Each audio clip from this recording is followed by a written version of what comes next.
సంక్రాంతి ఈ సంక్రాంతి నాది అని ఒక డైలాగ్ అన్నారు. ఒకప్పుడు నేను సంక్రాంతిలో పుట్టానండి. అదే ఇప్పుడు కూడా సంక్రాంతి అన్నారు కదా, అంటే కొంచెం పాజిటివ్ వైబ్ అండ్ తెలుగు రాష్ట్రాలకు మంచి పండగ.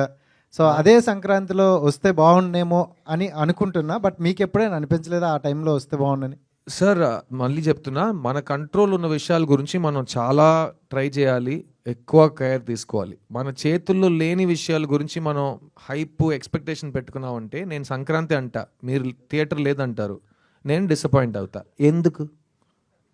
అర్థమైందా?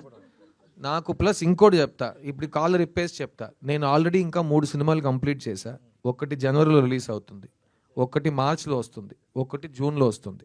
నేను ఈ డేట్ ఇది మిస్ అయితే కనుక, నీకు నెక్స్ట్ వీక్ పుష్ప కానీ వేరే సినిమా కానీ వస్తున్నా, నేను ఈ డేట్ మిస్ చేసినా ఈ డేట్ నా జనవరికి వెళ్ళిపోతుంది, నా జనవరి సినిమా నా మేకి వెళ్ళిపోతుంది. అదంతా నాకు వద్దు. అర్థమైందా? ప్లస్ చిత్తా అనే సినిమా తర్వాత ఒక యాక్టర్ ఎలాగో 20 years నుంచి అతని దగ్గర వచ్చే ప్రాజెక్ట్స్లో బెస్ట్ సెలెక్ట్ చేసుకుంటాడు. ఇప్పుడు చిత్తా తర్వాత నాకు చాలా బెస్ట్ స్క్రిప్ట్స్ వస్తున్నాయి. ఎందుకంటే సడన్గా ఇతను మంచి యాక్టర్ కదా అని చాలామంది వేకప్ అయ్యారు. సో చాలా మంచిది, అందుకే విజయం సాధించాలి, ఎలాగైనా విజయం సాధించాలి. సో ఆ చిత్తా విజయం ఇచ్చిన బాధ్యత ఒకవైపు ఉంటే, చాలా మంచి స్క్రిప్ట్స్ వస్తున్నాయి. అందులో 3 ఫస్ట్ 3లో ఫస్ట్ ఇది, ఫస్ట్ మిస్ యూ, సెకండ్ జనవరిలో టెస్ట్ అనే సినిమా వస్తుంది, నేను మాధవన్ నయనతార కలిసి నటించాం. దాని తర్వాత ఒక చాలా పెద్ద డైరెక్టర్ సినిమా మేము కంప్లీట్ చేస్తున్నాం, ఏప్రిల్ రిలీజ్ ట్రై చేస్తున్నాం నా బర్త్డేకి. సో అన్ని చాలా టైట్. 24, 25 రెండు కూడా సో మీకు good సంక్రాంతి అయితే. అనేది ఎప్పుడు వచ్చినా నాది సార్. మరి రావాలని కోరుకుంటాం. ఇండియన్ 3 మరి ఎప్పుడు సార్? ఇండియన్ 3 మీది నెక్స్ట్ అది అర్థమైంది? ఇండియన్ 3 ఎప్పుడు అనుకుంటున్నారు? తెలియదు సార్, నేను ప్రొడ్యూసర్ కాదు, డైరెక్టర్ కాదు, అంటే మీరు డిస్ట్రిబ్యూటర్ చేశారు కూడా కదా? కాదు, నాకు తెలియదు, అంటే నాకు అస్సలు తెలియదు. అంటే మీరు అస్సలు ఇప్పుడు తెలీదు. మీరే చెప్పాలి, మీరు చాలా అప్ టు డేట్ లో ఉంటారు. కాదు సార్, అంటే ఇండియన్ 2లో Plus ఈ మధ్యలో చెప్పాను కదా, మళ్ళీ ఆ డేట్ నేను చెప్పలేదు. అది కూడా ఈ 3 ఫిల్మ్స్ మధ్యలో వస్తే నా సినిమాని తొక్కేస్తుందా? నాకు అర్థం కాదు, చాలా డ్రామాటిక్ గా ఉంది, నాకు తెలియదు. షూటింగ్ మొత్తం కంప్లీట్ అయిపోయింది సార్. తెలియదు సార్, మీరు అడగండి సార్ వాళ్ళని, నాకు సంబంధం లేని విషయాల మీరు గురించి చేశారు కాబట్టి మిమ్మల్ని అడుగుతున్నాను అది సార్. నేను ఆ నా పని అయిపోయింది సార్, నా పని అయిపోయింది సార్. కానీ ఆ సినిమా షూటింగ్ అయిపోయింది అంటే గుమ్మడికాయ కొట్టేశారంటే నాకు తెలియదు. మీ క్యారెక్టర్ నా క్యారెక్టర్ నేను సినిమా కంప్లీట్ చేసేసాను. ఓకే, అది సార్ ఆ క్లారిటీ సార్. సిద్ధార్థ్ గారు హాయ్ అండి. సార్ అమ్మాయి సార్, ఎప్పుడు మేము అక్కడే ఫస్ట్ చూస్తాం సార్, డోంట్ మైండ్. 25 years అలవాటు సార్, థ్యాంక్ యూ. సిద్ధార్థ్ గారు, ఎప్పుడు లవ్ స్టోరీస్ అంటే మీకంటూ ఒక మార్క్ ఉంటుంది. మేబీ అమ్మాయిల్ని మీరు ప్యాంపర్ చేసినట్టు ఎవరు చేయరు సినిమాల్లో. ఒక నైట్ టైం ఐస్ క్రీమ్స్ తినడం కానీ, ఒక 24 గిఫ్ట్స్ ఇవ్వడం కానీ, సో ఒక గుర్ర బొమ్మ ఇవ్వడం కానీ, ఇట్లాంటివన్నీ మీ సినిమా వస్తున్నాయి అంటే అవన్నీ మేము మర్చిపోలేము అనమాట. సో ఈ మూవీలో మీకు నచ్చిన అమ్మాయికి ప్రపోజ్ చేశారు అని చెప్పేసి అన్నారు. సో ఇలాంటి ప్యాంపరింగ్ కానీ ఇలాంటి సీన్స్ ఏమన్నా మిస్ అవుతామా? ఈ సినిమాలో మీరు ఒక జంటలో ఏది అనిపిస్తుందో మీకు, అది మీకు ఒక ఆడదానిగా మీరు ఆలోచిస్తే, ఒక మగాడుగా అతను ఆలోచిస్తే, ఇద్దరిని సాటిస్ఫై చేసే ఒక కాన్సెప్ట్ ఇది. ఇంకోటి చెప్తా, ఒకే ఫ్యామిలీలో 3 generations నుంచి మనుషులు వెళ్ళారంటే ఈ సినిమా 3 generations సాటిస్ఫై చేస్తుంది, ఇది నేను చెప్తా.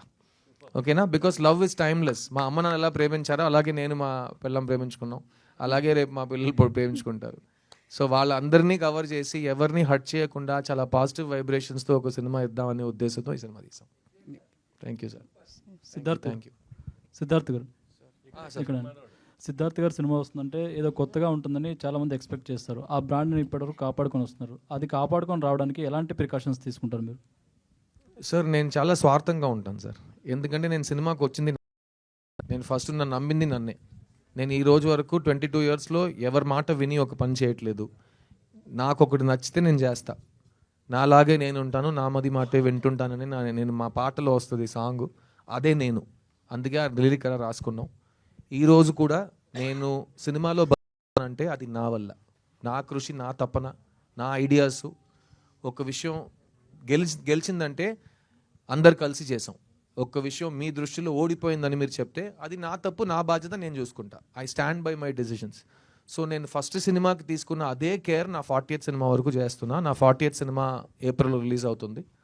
ఈ అన్ని సినిమాలు సెలెక్ట్ చేయడానికి కారణం ఒక్కటే, నాకు యాక్టింగ్ అంటే ఇష్టం, నాకు యాక్టింగ్ బాగా వచ్చు, నాకు వస్తున్న సినిమాల్లో నేను బెస్ట్ సెలెక్ట్ చేసుకుంటా. ఈ 3 కారణాలే నాకు తెలుసు, కానీ ఇంకేది ఎవరి గురించో ఏ బాధ్యత నేను చూసుకోను. ఎందుకంటే నన్ను సాటిస్ఫై చేయడమే నా ఫస్ట్ రోల్. నేను హ్యాపీ అంటే నేను హ్యాపీ, ఆడియన్స్ హ్యాపీ అంటే వాళ్ళు హ్యాపీ. కానీ ఆడియన్స్ ఒక్క మనిషి కాదు, ఇంతమంది ఉన్నాం ఇక్కడ. మీ అందరికీ ఏం కావాలని నేను అడిగితే చెప్పగలరా? కానీ ఆడియన్స్ కావాల్సింది ఇవ్వండి సార్ అని చాలా క్యాజువల్గా చెప్పేస్తున్నారు. ఇక్కడ 200 మందికి ఏం కావాలో నాకు తెలియదు, అక్కడ 2000 మంది 2 లక్షల మంది 2 కోట్ల మందికి ఏం కావాలో నాకెలా తెలుసు? సో వాళ్ళని మైండ్లో పెట్టుకుని నేను పని చేస్తే నాకు పిచ్చెక్కేస్తుంది. సెకండ్, ఇప్పుడు ఉన్న టైంలో 99% పీపుల్కి వాళ్ళకేం కావాలో వాళ్ళకి తెలియదు. సో వాళ్ళని నమ్మి నేను ఎలా సినిమా తీస్తాను? సో నన్ను నమ్మి నేను తీస్తా. నాకు నేనంటే చాలా ఇష్టం. ఎలా ఉన్నారు సార్ అని అడిగితే నా అలాగే ఉన్నాను, నా అలాగే